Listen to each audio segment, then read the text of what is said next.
Milanda namme kawang de kumbu hipak ngoha I pabu ian hayang I pabu hipak esi yelak ba idemu la iya mukti shiwa tamme yi inona ya bu hipak ngoha. Hymn number 476, okay? Hymn number 476. Hongli Shoshando, serve the Lord with gladness.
Mom sa lena tayo ng hymn number 2 walk.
Hymn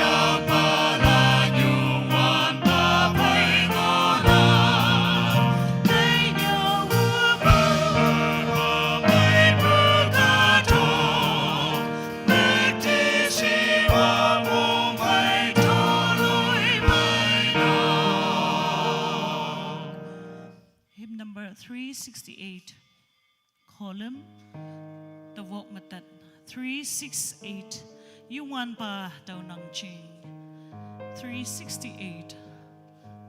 Episode na may ngamayalak pa cham siya yung loka.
Mười lần tận nạp máy Krista tăng bèm phăng mà vang xem pha bút man phê Reverend Yompa anyo nhị lan numan mười lần tận bỏ naya năng anyo tani các vang khâm chừng mà ya ha mà EMA mà yong temata bu fai hongli bu fai ka wang de khumbu hipak ya ha o se awang ne numan da hado ngau China tamnang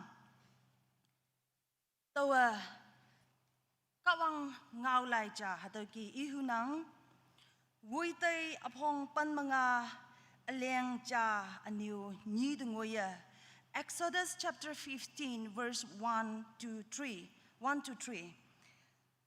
tawa yungwan pada hem loklak hangching na ia mukti shiwa pai okpu ngi de ki kui ponglan hayang toma short pulan ia yang ching de ton na ship de ki yungwan pa a awong hayang ahem ngonang hayang I ayen yi pa na meng de ki ia akawang hayang tawa I men yonglak apa lancing kawang hayang tawa I kiong pu chiang loklak yungwan pa a nau mai I yungwan pa hatawa kawang ngau ngonang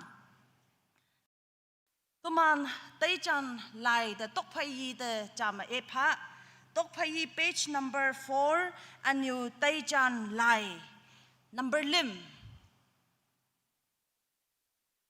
Let us all participate in responsive reading. Taichan number lungtat lim.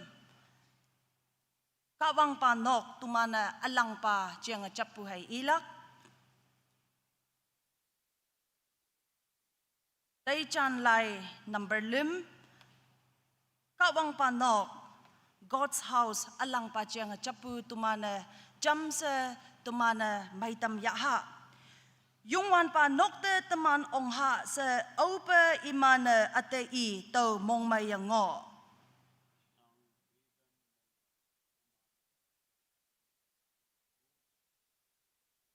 Tawa yungwan pa da alam cha chingne tongyang ki. Ayen chin kuma yungwan pa nokma ngotlak.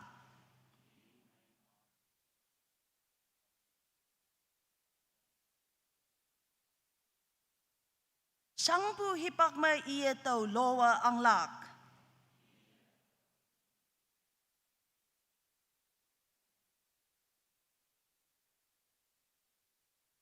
Ata pa kawang nang kumching de tawa hangshin kanpu yungwan pa kumching ma ngolak tau yunga tay nang.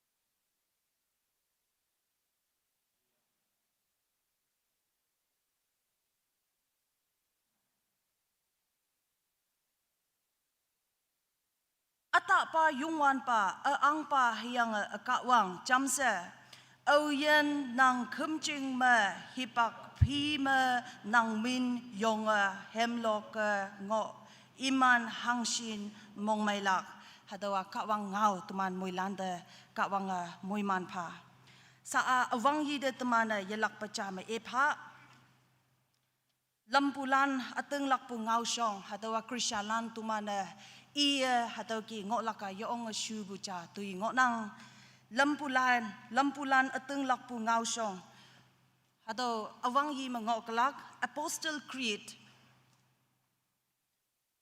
tuman jamse participate na menglak china yongha jamse yongha ateng lakpu yaha pai jamse tuman hatau Apostle Creed jamma iha wang tang hayang ka tok lungpu pa okpu pa apa kawang te tau miang nang hayang I halom pa teman yungwan pa Jisu Krista te auhi achau yaha pum yekyang pa ngai wang ngui pu nauya Maria pu Pontius Pilate pangma sangapong tangpem ep li hayang mu I yimching de yu ni lim I libu mabu yang yi I wangtang de ong hayang kawang I pa okpu pa yakcha yi ma shota ngonang tau khai I ayen lan hai libu lan ngau pan na yugalak tau de tau ateng laknang tau achau yaha de Wang pang yu ha achau pumay nokta Achau lan sipsa bude, anu winne okbude, bum nyise yang yilakde, hayang akum yenang bu ayante tawa ating laknang. Amen. Hadawa kawang ngau tuman moilan jama wang tang yoblak yesot be jama wang tang yopa 1 2 3 wang tang me ngopu upa nang min achau hana nang ang ching pai kai wang tang me hang ke ngo ya pai ka tok nyu me tau ki nang mong hana tenyi halak tuman te ya pa yo hayang tuman hang ke mi ameng bun kuai tau ki tuman anu o bun pa hayang atu te tuman ta voi sa chi ameng pa mabu tigya hang ching na nang ang ching hai wong hai mukti siwa chin te ngo nang. Amen. Mười lan shot kai các vang ngồi man phá sa tu man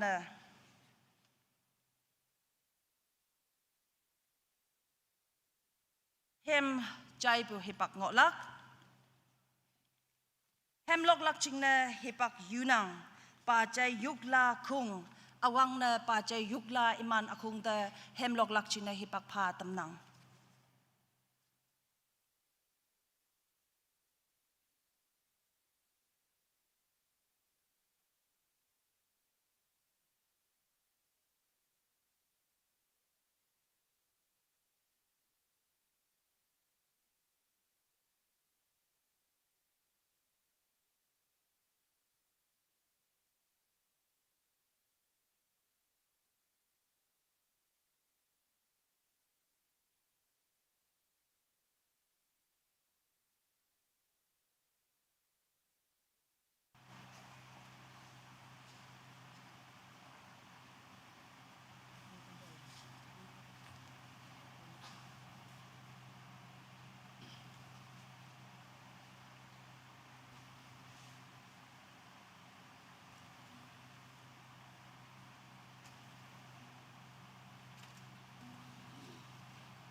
Soi hẹn ta tới cha Inok saya yang India ka tok tepe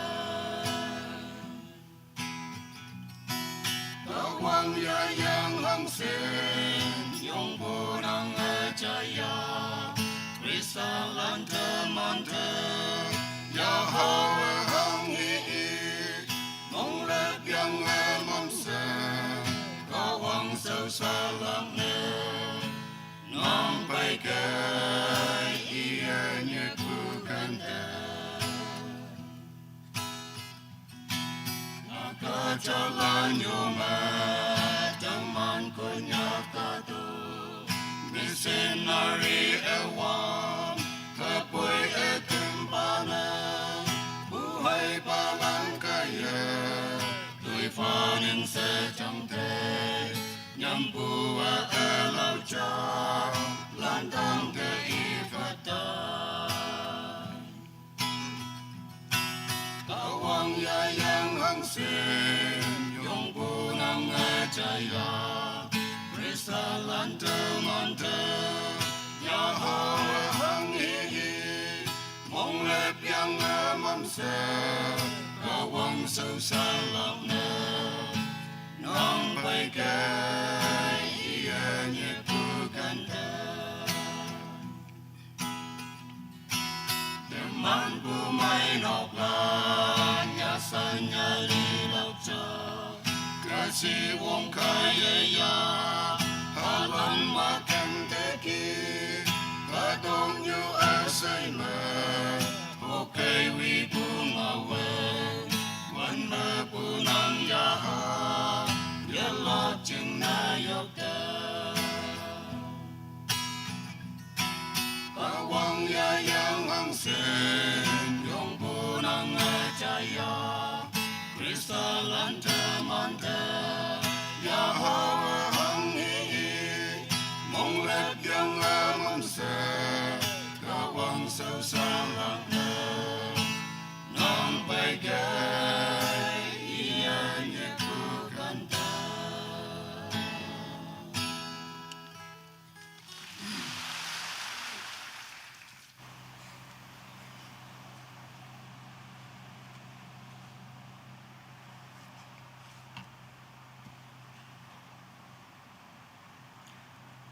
Lokpu akong da minyong panang numan yen da kawanga moyman pa sa tuman tobu hay takpulan da namanolak china tuman pai niyom pa reverend da hipak pa tamna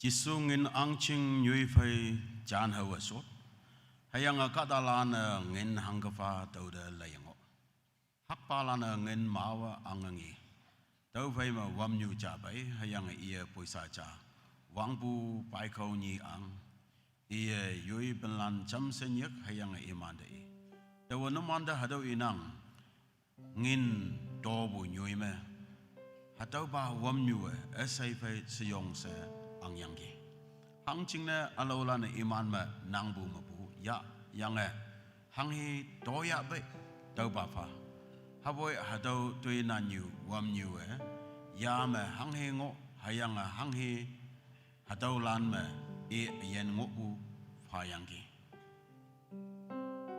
ka wang de teman wong bong chingna chuan yang to bu ya bai bu ji hayang boy ida tobu halak chingna se oyen ocean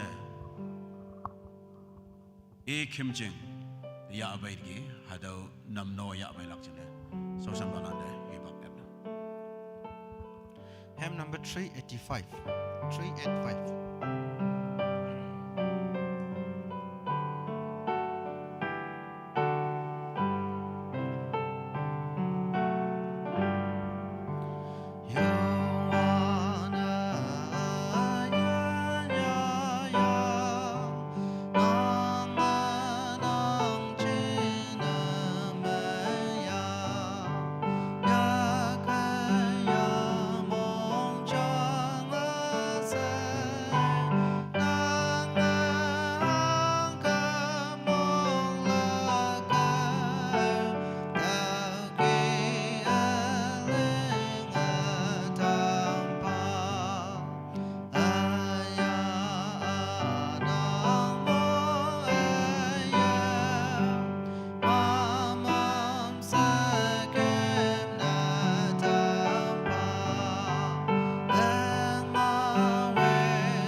teman fai kawang da do bu ya bai bu do badang ma ka dalan jing ne yalak mo heman yu da ma yoblak jing ne tikon uje man lang da dong na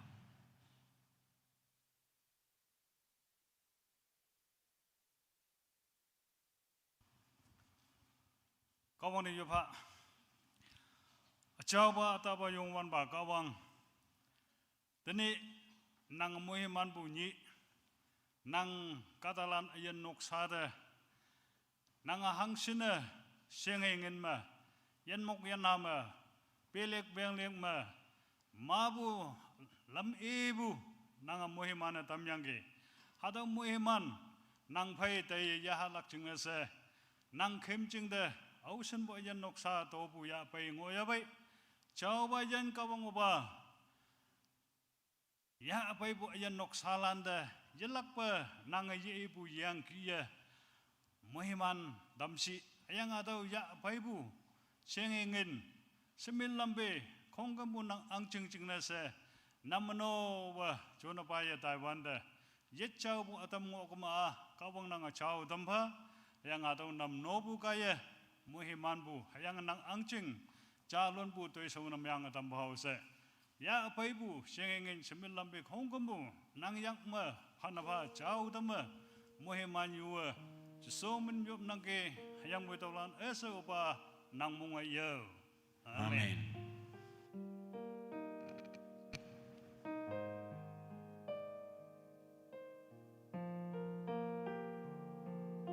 nam nobu sausan balanda kawang yalak mo heman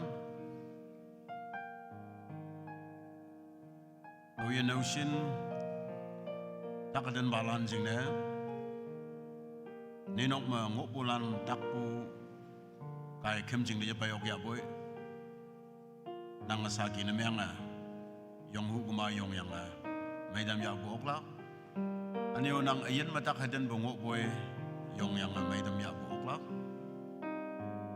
kawang ngau taw hadaw ki inang yang tuman jam sa yu boy ya la apoy imanai ibu ngau de chisua mong yafa apoy senakok we bada e tanyam ating hai lakya tau phai ma chisua bider hai james sayang e nau chon kaya o evai yoi o bai iman ayong nok ngoya bai kadalan sappu engwan bu alam mau chisua ngi e noksad ong hayang e iman de e hangna tishin na mopusi tau ban naha libu yichi e shibu ai ngonang iman asai edenyi tau kai ia iman asai jangayan naha inyu ibani hayang e benlan lem ya yang naha lam mengopu tap taong e yakna e soko naha bai hayang hake e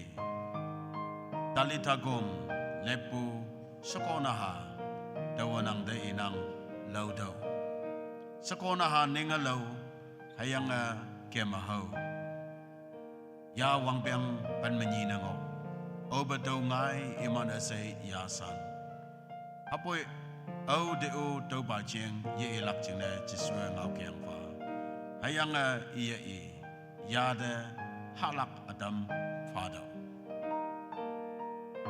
au yana Jesu Krista healing da ading lang nang maidam bu yahunang hayang nang yoblak china prayer agenda ya baibu kawang song da ya baye yong hu bolan jingna hibak ebnang yong okla teman cham se yu boi bak ya lak golak hangeu yenang ninglai lak hangeu yenang takadenu maidam la hayang boy takadenu maidam bu ba Jesu Krista betanap nang encounter na myang wongpong Jesu Krista bay nang hodo hayang nang tako may lang physical, emotion, relationship, spiritual hangi takatin siya biyoy Jesu Krista may oklakan chao yanang tanap liyang opo naha yang ayena dam yang ge hadaw Jesu Krista tanap nang monghim ma da yang opo i hope healing and restoration palak chinamong nang teman mengoy ha let's close our eyes Yung lakman atam ngoya, yung buoklak, God bless you, God bless you, God bless you. Kau ang umuhiman, aniyo yung buoklak, yung kanyong do. ango ning nei ta de hayang tak sang bu nyui de nang chon bu oklak tuman cham si yop lak anu yong lak moya kawang moi ma cham si bu bagya haleluya chao ba ta ba yong wan ba kawang nanga mai dam lak pa angan wong mo bu ba hayang wang dang kawang nanga sip si bu kawang tao khai ma au yan au sin yoi wong bong sing yang nang dang da ba ya ba ta ka den mai dam nang mong sam bong ya dai nang hayang chu dai ning nei bu se ya dai dam nang hayang mong chang ma ya bu mai dam bong nang tao ching na nok sam relationship ma ma ya yang au yan ngonang ge tanap nok sa nyong ba yong ba ma dai se ok po hayang hayam now imlan ba ma dai se ok po yubi ching sim ba ma dai se ok po 몽창 마야 ngobulan데 나사렛 예수 그리스도만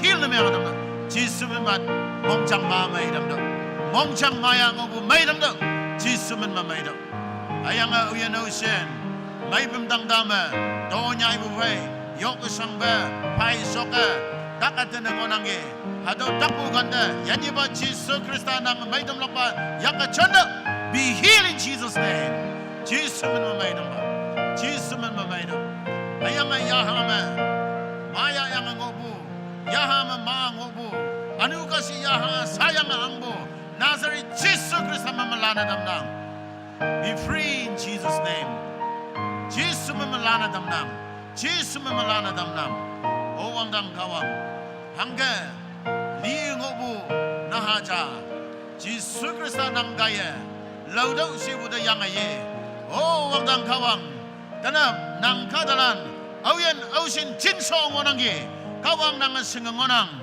dumana yoying de yesing jingmai lamlinga ayen jinso ngobulando o hadau naha de ibukia laudau se yani ba jisu krista nanga hadau ngau ade yakai hadau ngau nang kadalan de pado yong ngobulande Nazareth jisu krista ma laudau se wangdang kawang nang menma hadau ngau padam nang haleluya wangdang kawang auyen ausin daw menyanyang apa yang goya ba iman jingne da idawa yupnang wangdang kawang nang achana ibu ya kai hayang anya ine takaden bu bai mongsang mongmyang bu bai ma bu yupnok da bai yok hayang bu wangdang kawang lainya na pa bu ngonang hayang ma bu da sausan yulan sausan lan tu mana yak jona yop yok hayang boy wangdang kawang ating lak bu jingna achau leng chong de iman ading lak bu ya Bible hado minli ste chon damboy Nazareth Jesus Christ me nang maidam lak pado hayang okasang bulam nyu nang abadam do ayen jin bo pado Nazareth Jesus Christ man me ayen ocean de maidam lak pado ge kawang nang menyong boy ayen ocean Jesus Christ nang paidana phaude ge kawang nang menyong nam ayen ocean de lidibu sokode anyo ayen bo dambuki tanap auyanda ayen baudam wangdang kawang nang menyong ya boy hayang hekie nang kadalan jende ading lakbuma chongna damba yanyi ba Jesus Kristan fan fa yup nang talana sobana monga ye amen shotke kawang moiman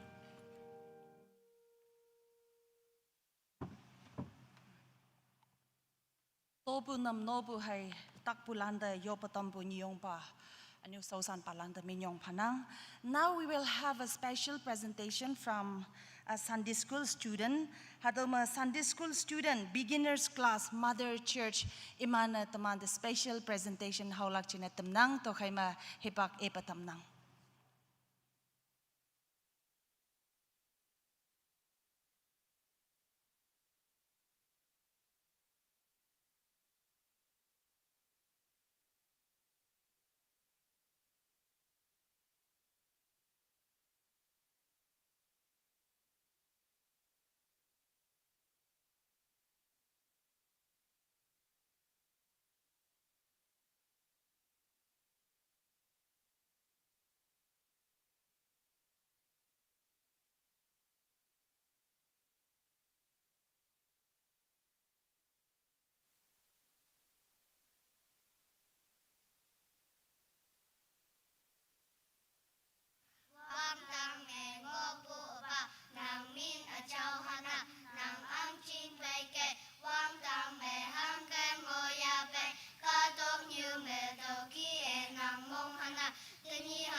nhớ ở hăng ý sĩ Aba ở bì đi hip bùa chấm nè mày nghi ham năng kỳ tàu khơi tàu vội hip nhau lắc sẽ tên năng tên nước ở nhớ sĩ cao yang ở chấm li mày nghi ham năng kỳ tàu vội tí kê ngô hơn năng cây tụi mi hấp hạ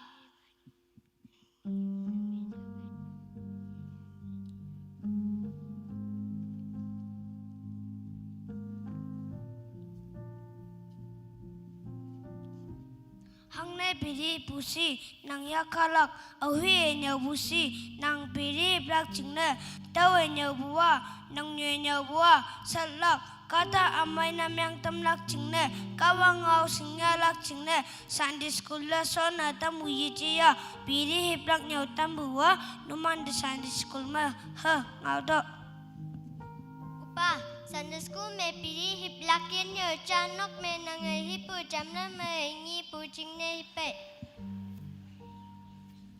hayam nga bu asunang na halan jingle lesson ayom nga ni palan teman ngo nang iman si shoma teman hangkeng ngo hatawang am he chonang bu imane kai tini matang timni o kata amai ne meng ha tini hayim piri punohoy tisin namong te takpu a ngani iye tawai kani yuyin kama a hang sin mong te tak laksi timni yom nok te i te pe hang ke hayim lan te yom nok te tai tau sin nhau laksi timni yom mong lep ha numan ngau pu sunang ata mewin pa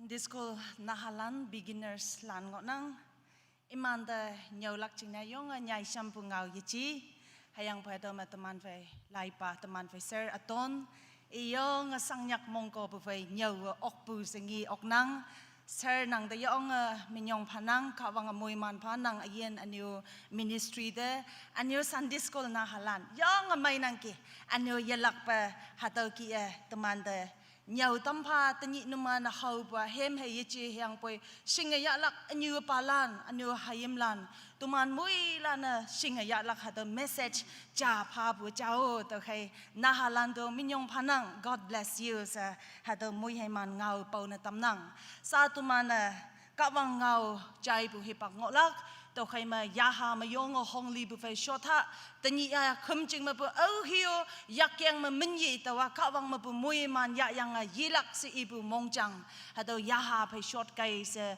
pang yu ha da wang na ha do ngau chai na tam nang sang ka wang ngau ya pai lak china tuman phai konyo pa niom pa da hi pak e pa tam nang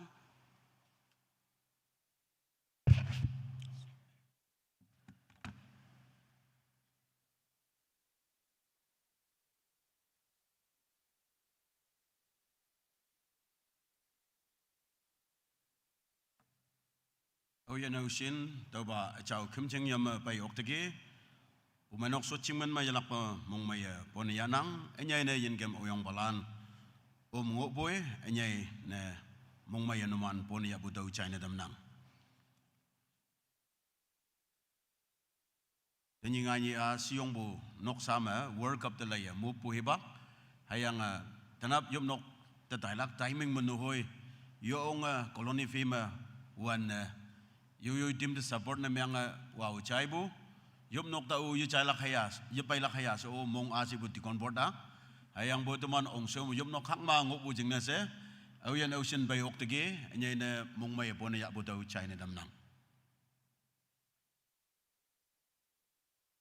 Luke chapter 17 sorry lambulan lai pan manit Luke nyanbu lambulan lai chapter 17 de yiha Adamu buka wang ngau dumana ya Tainang Luke chapter 70 no sorry Autor pay daw nyat nang bu Acts chapter 17, 16 to 34 mo. Lambulan lai, chapter 17, 16 following. Teman jam si ilak,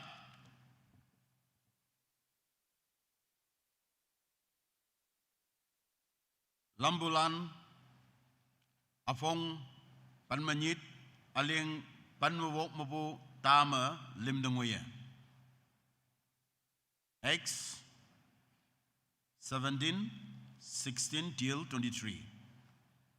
Sob na miyang kama, teman jam si ilak, chanyi lim, saa, pole, iman tana, eten me ngwande, chingnyuwa mung kembua, mawa ngiye, yoi saha, yoi nyingge, yonga mongsi.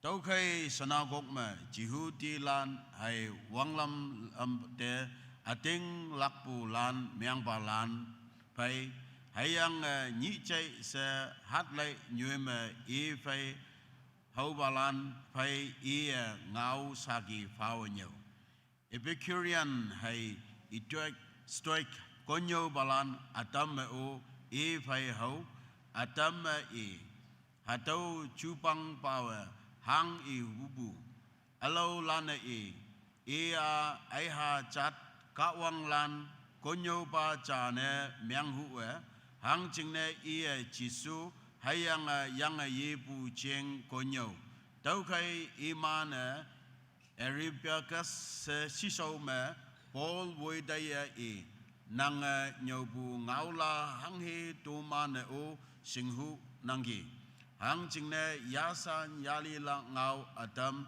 nang tuman tang da ya pai tau kai tau yan hang he da lepu tuman singhu nangi saa eten lan hayang tauma nyue ngopu yin balan ese nhị lâu hipak tui hangu yeling hayang boy ngau ala cha ngau lak yichi ma a chai lak chingna hay nyue awan de pole area bakas chembu yoma yongyang eten lan numan a semen lam fime wang lam yoong wongnang se tawa ngi ok nangi hang jingna taw numan khembu nyu jing laye kemwande yising bu kawang cha jingna se nyanyang hayang womchong tawa ngi taw kai numan hangi yising ba khemnang numan da tawa nyawa tamnang halandangwe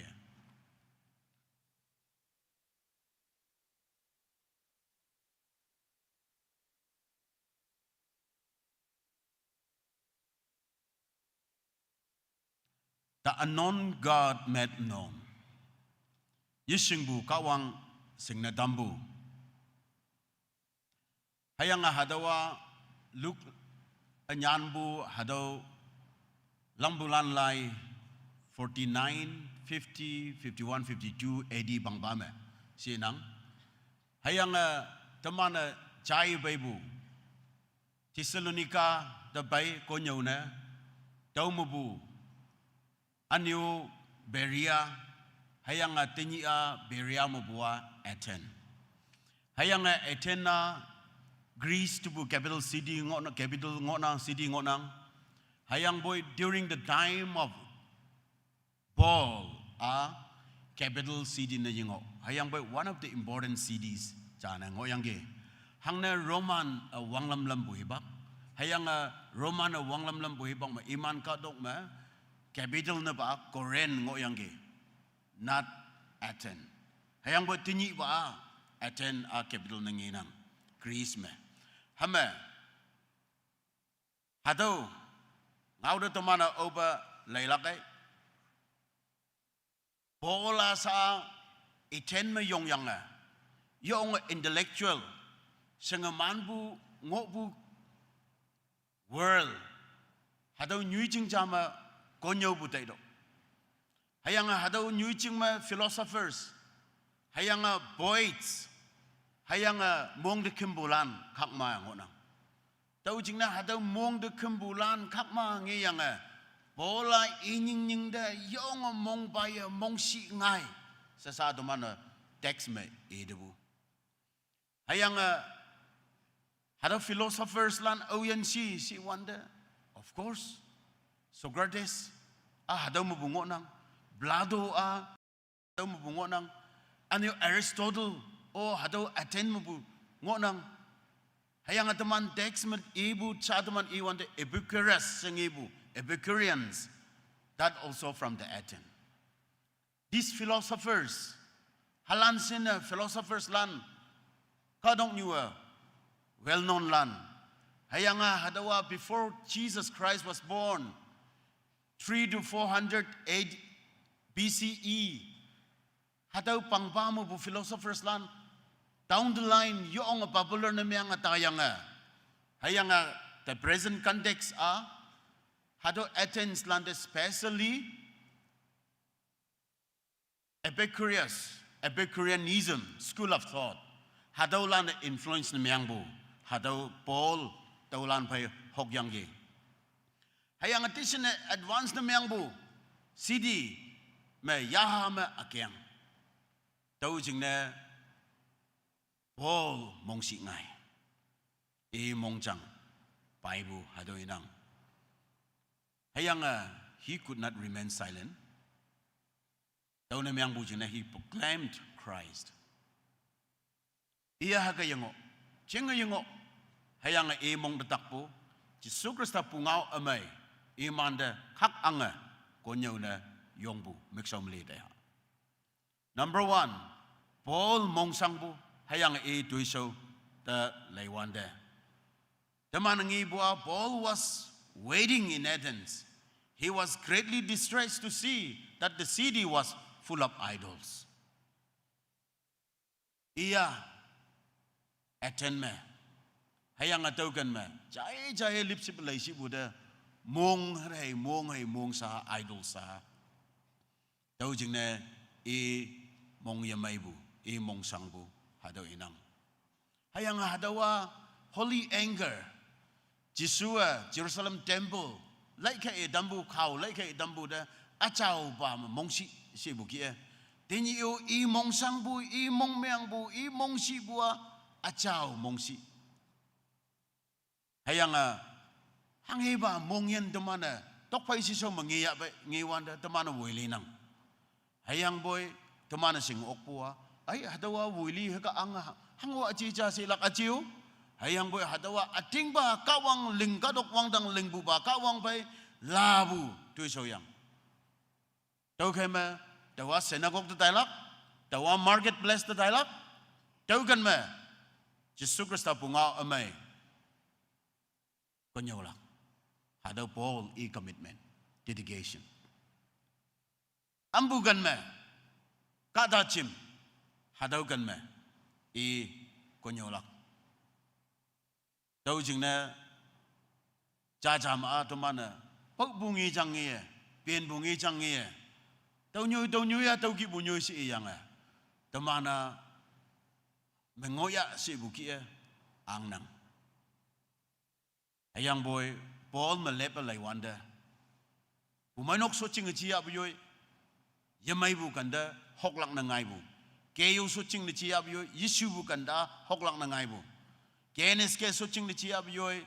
Yichi bu lamda pen bu lam na miyang bu na miyang kama. Yong lak na ngay bu. Hadaw tamana tay daw ha. Hang na nang hayang adaw. Hayang adaman konyak kung dip mangobu.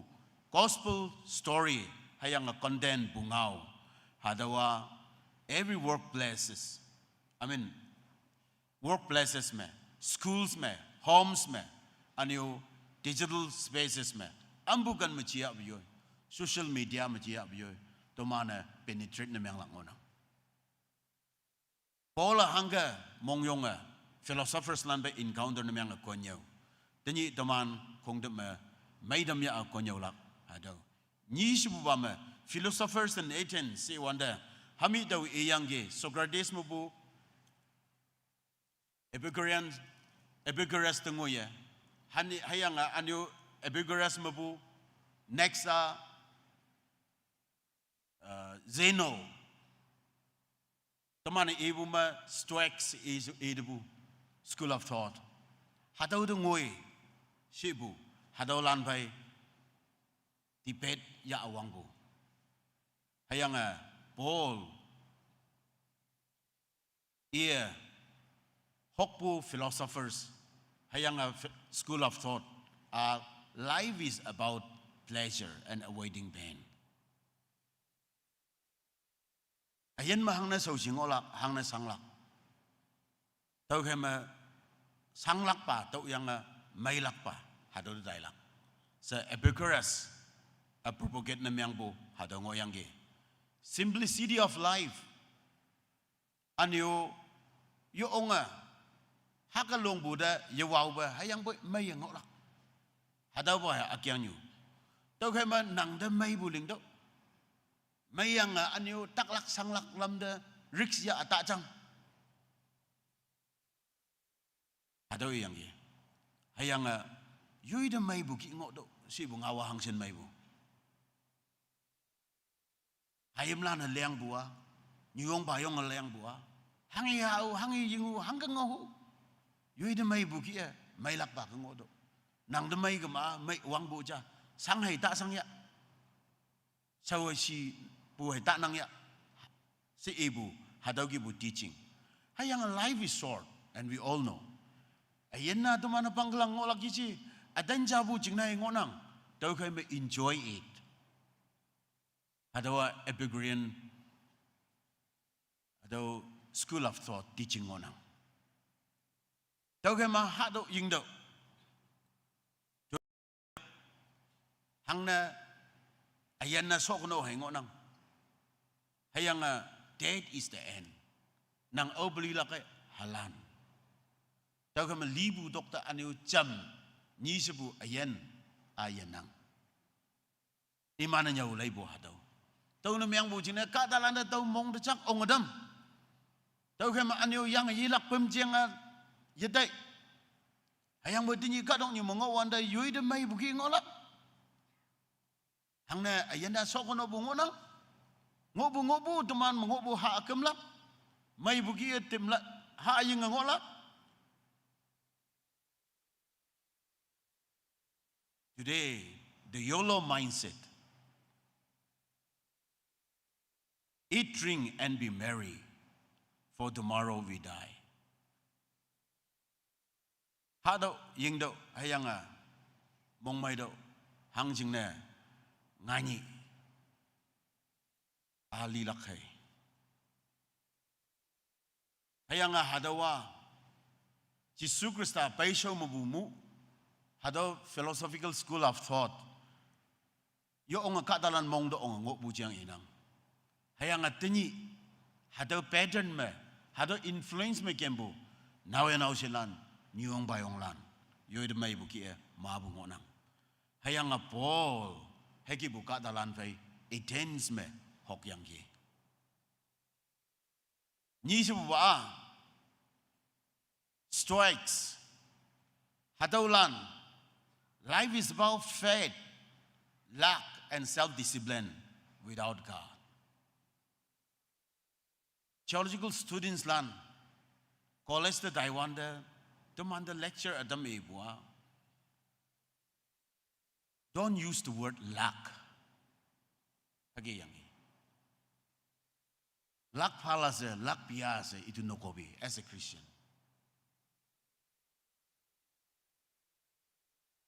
Ayana atau luck tang mai ngok buja. So you mai luck.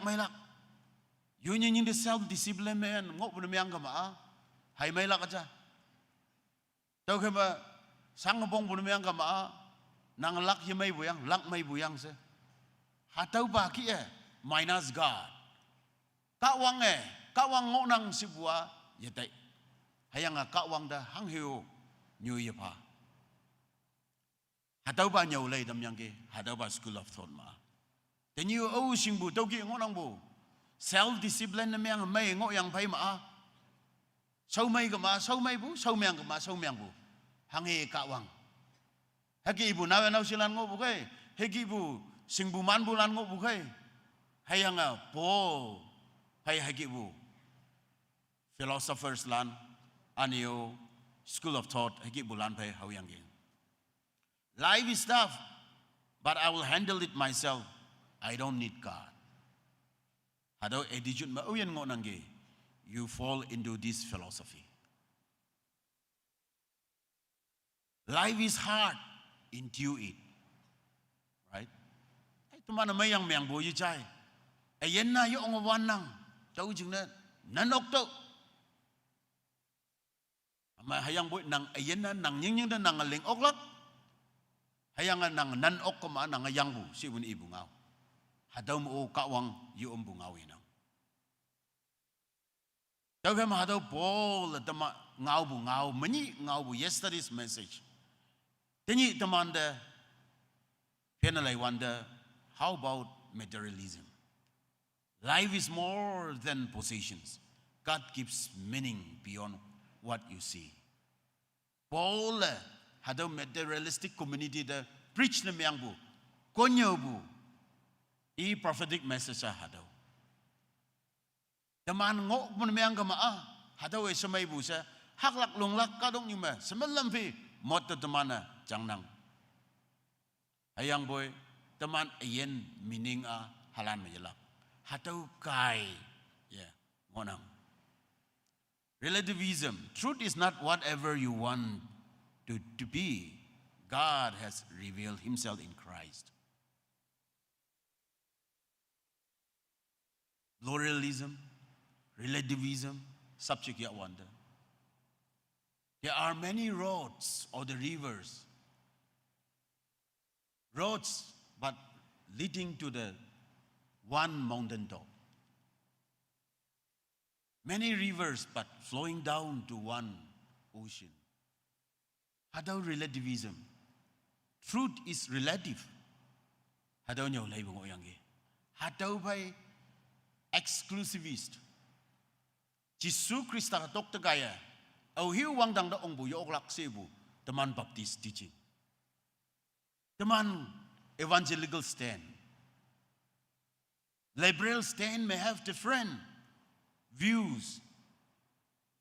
Wang dang da tau kan mo ong oklak ja, tau kan mo pay oklak ja, tau ki otok pay mo yela ka ja, siso mo pay oklak ja. No. Jisu Krista true man.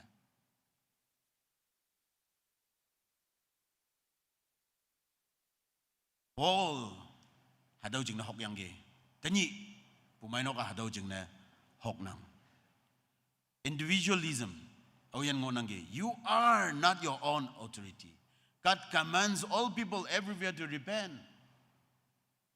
Tamana the whole passage dai bo myang kama once God considered you as ignorant. Tau jing na sa kawang hango achi yising bu hibak asi ibu. But now Christ has come. You cannot say you are ignorant. Jisu Krista pay dige. Hayang iyang yidebu. Hayang sa akadok niyo. Sorry we were ignorant. I am ignorant sa ibu yogla.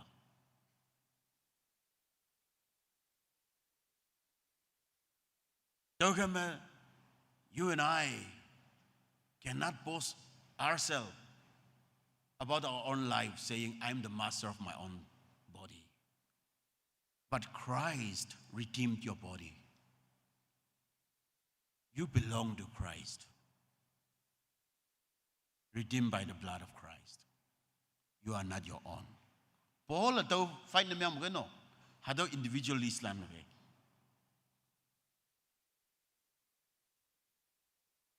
And kay kipu mabu educated men and women.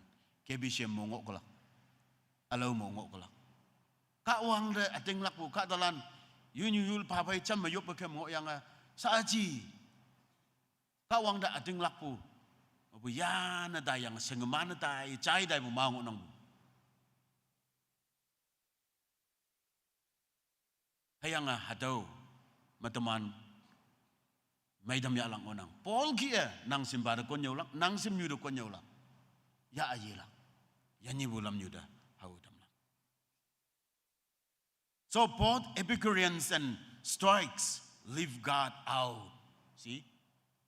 Iman philosophy teaching yong ka dalan de mai lak ne se leng lang ne yang a yang niu yong bu ki e iman yi kau teaching de ho de yang a yong a dai hayang bo very sorry iman teaching a ka wang tau bu teaching ka wang anga win bu ko nyau bu au sing bu ka wang anga win bu movement yong a charismatic yong a hong li mong mai bu yong a mong bu sem si bu organization a kung ngai na ok hayang boy to mana lai lak ngonang hadawa Epicurean ki bu chia Stoics lan ki bu chia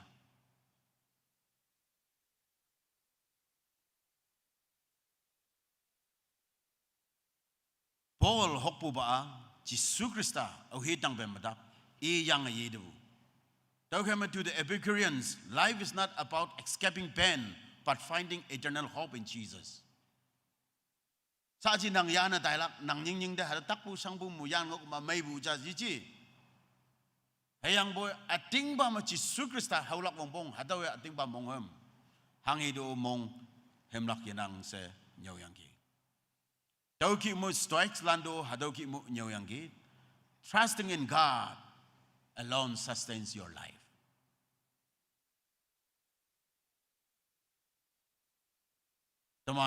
The self-help mindset, be strong, be disciplined, control your destiny. That kind of motivation, encouragement may come our way. Self-encouragement or someone.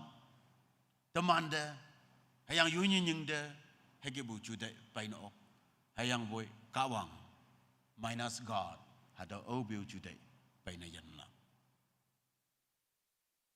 Kaya Paul Epicureans lande, ano hada Stoics lande ibwa pleasure cannot save you. Namana may bu yung bude, may bu mubu tawai muli de, pu kem nangi se, sunflower ki bude, heroin ki bude, yisigama hangi alcoholic life, hangi ngo nangi, fornication, hangi ba pongai ngambu wanglam, hangi ngo ya be.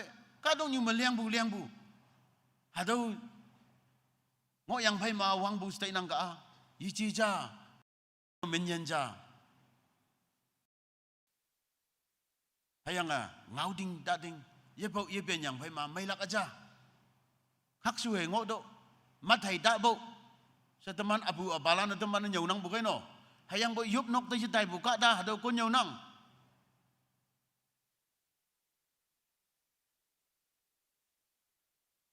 Đâu chừng nè khắc su bu may bu wang lam hà đâu sao wang bu ở chi Konyak wang lam mu khắc su bu may bu wang lam mango bu cái hà đâu đang mà Christianity gospel bay yang chạy lại đâm bu cái đâu chừng nè sa may bu wang lam mà lắc mà như may lắc may bu culture mà lắc mà như lắc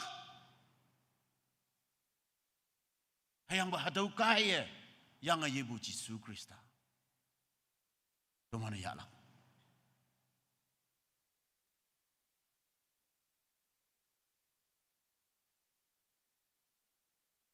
Jisu Krista sahai nang yan buok lang. Paul's proclamation of the unknown God. Chapter 17, 22, 23 malay wanda. Yishing bu kawang cha. Cheng no man yup nang to nang bu. Hakanya nang nginang ge. Chiang hadaw aja. So Paul ibungo yang ge. I see that in every way you are very religious. I even found an altar with this inscription, to an unknown God. Yisingbu kawang chade siyang numan wam chong me hakanyan nuhingi nangi. So Paul picked up this very inscription as a preach to convey the gospel. Jisu Krista pungao amay pungodam lak ching na lamba chalie sai chalie imana nyana ngok bu ngau mak cha ya ngai yang hadaw igma iman mong doong bukai hayang imano aya si bukai Dagama he used this to an unknown God inscription as connecting point. Not condemning.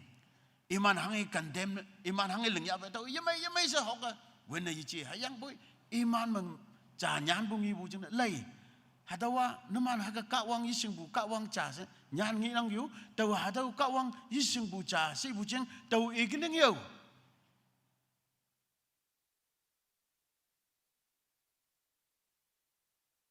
Tau jeng na culture me, teman mission field me, teman ministry me, hakibu, point, haulakan. Yesus Kristus ada kata wei bailak, lam new, ngaumik, sentences, culture, practices, hanging oya bay, temanu tuanyanga, hadau tool John bu oklak. 24 to 25 verses me, mamatay nang, hadaw me, God as greater. Naman na unknown God si bu yising bu kawang cha si bu hadaw kawang ha kadok hayang awang dang ling bu ba. Hayang sustainer. Awan nang ayan jelak pa anyo angadam. Hadaw kawang. Hadaw iyang ki. Hayang hadaw ayan kawang awang dang hayang kadong nyu. Hayang kada tumanling. Hadaw anyo ya bu iman lama muang ling yang idols ling yang ngopulan pe lifeless idols pe hado compare na yang alay na tam yang ki ayan yinang bu hayang ayan kawang I lay na tambu tamanang yinang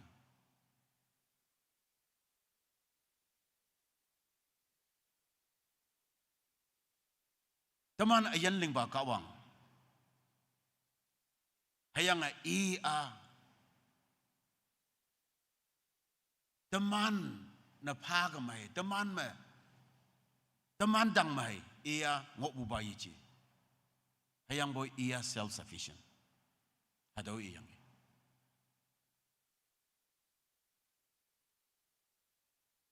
Daw kay ma namana yakal leng yang honay kem mabu leng yang ngok bu. Hadaw yakal leng bu duy ba yakem ba. Hayang boy worship must be of the Creator. Kawang au hiba semalam fe lingabe lingangai hatau tang ma yubu kembu tajam na hengok lak jaba kada yak ai hayang lingangai bu alang tang ma yubu kemlak hangengok bu hadau yang ki 5 ma God's nearness and human purposes 26-28 verses. For in him we live and move and have our being. 26 verse me haga ngilak.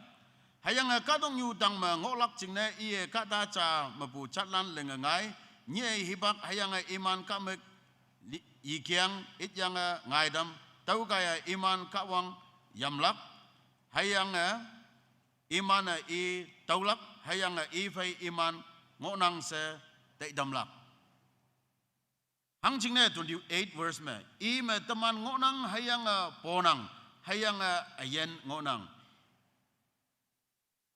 I me teman ngonang hayang ponang hayang ayen ngonang. For in him we live and move and have our being.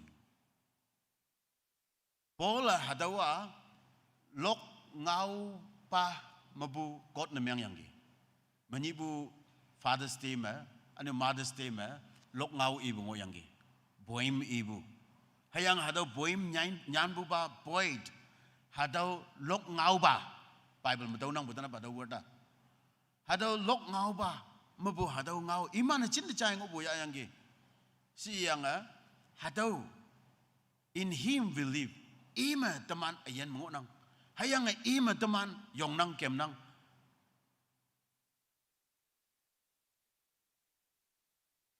hayang hadaw no mana yising bu cha ngonang si bu hadawa kawang and he's not far, he's near. Iya nang pai ngonang daw pai ngonang hayang are you breathing, are you able to breathe? That proves that God is with you, not far. Lau hay okya polo okya, are you able to walk, move around? If you can breathe, that means God is with you. Kawang ngapabu hado loe. Kawang ngapabu hado polo ayen. Kawang ngachaibu aji. Numana kawang yisingbu cha sibo. No. Kawang asingbu kawang. Hado nang pengo nang. Hado muong yiji jayo. Idols yiji jayo. Numana silver a gold pelingbu bato aji jayo. Kawang hado yangi.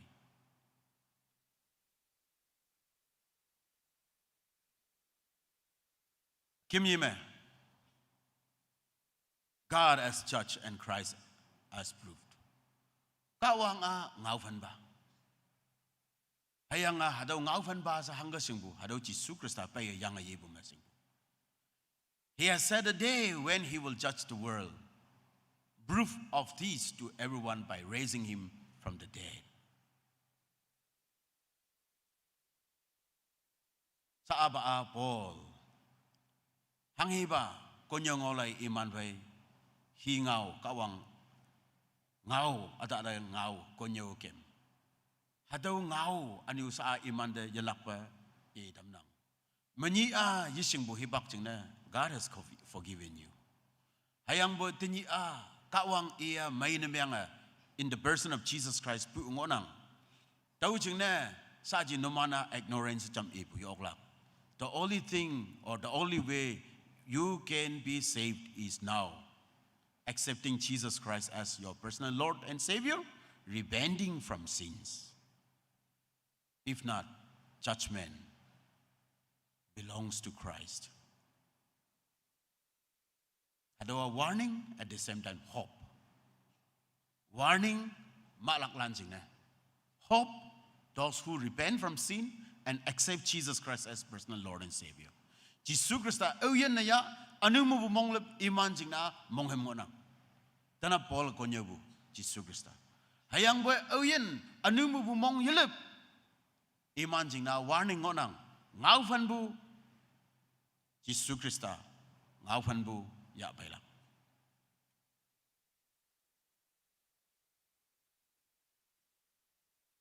Tau jina konyo wanda kawang ngau teman na wanda. Some sneer, others say, we want to hear you again. Some believe. Atama mock at the preacher. Konyo dok ma hadok pungau amay de kawin bu. Hui ya yijay hu sibu. Atama we want to hear maybe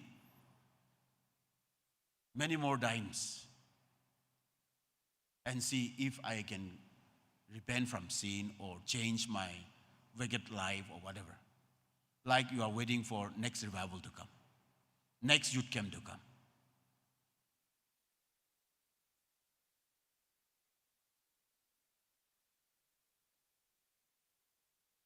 And some believe, of course. The third category of people, they believe immediately. Nenga, Jisu Krista ya, anu mo bumonglip, hayang yanyi budaw. In which category are we now? Hanghiba yaban mo nangi. You mock the gospel, or you like to wait for some more time and see. Wait for tomorrow. Hayang atanap KBCM members need tomorrow is not happening, right? Ngani jam jibailak. Tanyi akam namyanang. Tanyi taman funeral taidam ningonang. Mong sang ada nang libu jeng na. Hayang boy hatau ki ngani tau ngolakay nang ngolakay. Si wanda pai me se tan bua. Ay mayang yamay buyang. Jisu Krista ya lang namyang kama tanyi ya. Anu mo bumonglip namyang kama tanyi monglip ha. Hayang hangi ba kadong you teaching manang wangoy like those Socrates, Aristotle, Plato, Epicurus. Hayang Zeno.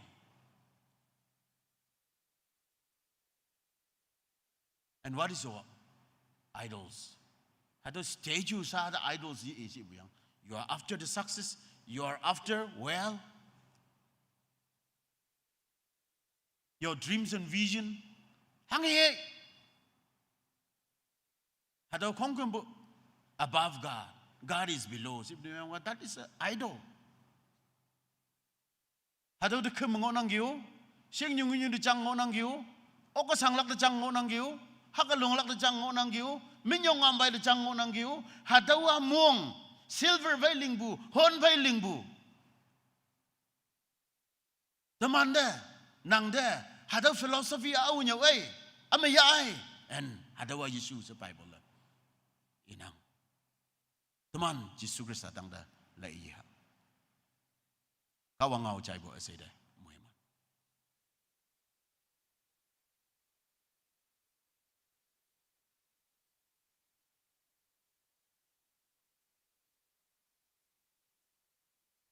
Kawangau yong wangangoya Bible study pa tambu nyom ba da minyong panang. God bless you. Kawanga nang yen tuiso noksa da kawanga muiman pa.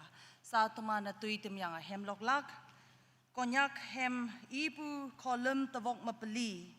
Konyak hymnal number 364. 364. Epa tau kama tuman melan cham se yong yang lokha.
Jama yob yang teman yanlak tawa yoblak cina ngaumuk atam hatau kia ia tamnang awang na tanyi youth handicraft youth yak tui cembunyi ngonang an masa kondan nyi me yaklak hatau taitam cina tumana yopha อันนี้สปุปามาฮามีเซเคทรีปาอีปูกีตันยีตุมันลีบูฮัดนอกฟินเรลไตตัมนี้งอนังตัวใครนิยมปามาวุยสาวสันอยู่สาวสันปาลันปูไม่นกกายฮัดฟินเรล12:30มาจางอนัง1:30มาจางอนังฮัดนำมันนอลักจินเนตุมันไตลักตัวใครมาฮัดไตตัมอันโยลีบูนกสาลันจินเนตุมันยลักเปตุมันไพบุญีลันอิมันจินเนตุมันกะวังมาบูโตโลยไม่บู14อยู่ตุมันยกผาสาตัวเอียตำนังอันโยจุนลิเกงฮัดโยตันยีอักมปังอนังจุนลิเกงตุมันอเมยงมา experience นเมงนังไปกะวังตะมินยงพลักมางอนัง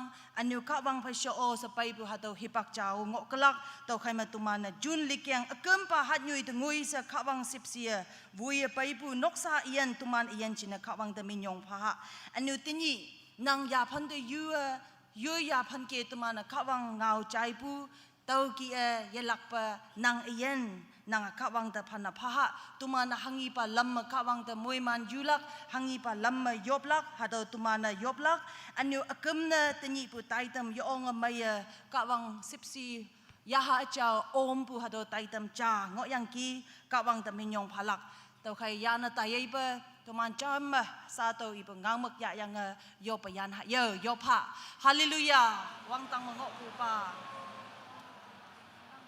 นัง14จินะบางตุมัน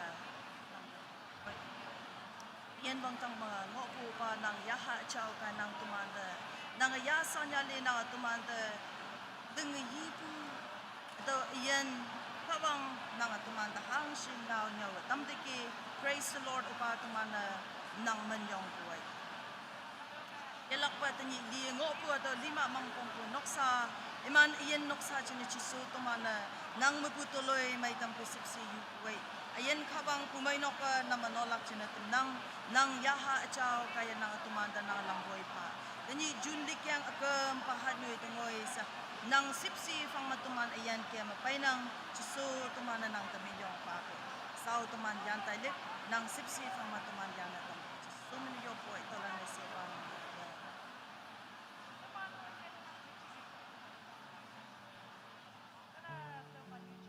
วังตังมงอปูปาตุมันนางมันยองป่วยนางตะโยปวังปุกีนางยาหะเจ้ากายตุมันตุมปูไตตัมของกุมปูตังมาวังงอยตัม praise the Lord โอปานางตะมิยองพาป่วยทีนี้จุนลิกยังหัดยุยอกมปาดงอยเสโอปานางฮาลันตุมันนาง14ฟังมานางลำบวยไปนาง praise the Lord ขวังนางตะมิยองพาป่วยสาตุมันยุยนกตะยีลักอัตมาการียันกันมายีลักอัตมายามายีลักเอาฮีนูลมปาลมเอาฮีนกซาตังเมโอยุยนกมันงวยผู้เฮปักมาอตุอเมงไปอุบิเหตุไปเฮานะตะตัมยามาเกมปาลานการีมาเกมปาลานโออุปานางยาหาเจ้าตุมันไปอมไกยุยนกตะมันงวยจิสูคริสตา14นางยาหาเจ้านางนามโนปาวติกะอังพาสนางตะโยป่วยยันขวังนางตะโยปวังผู้ไต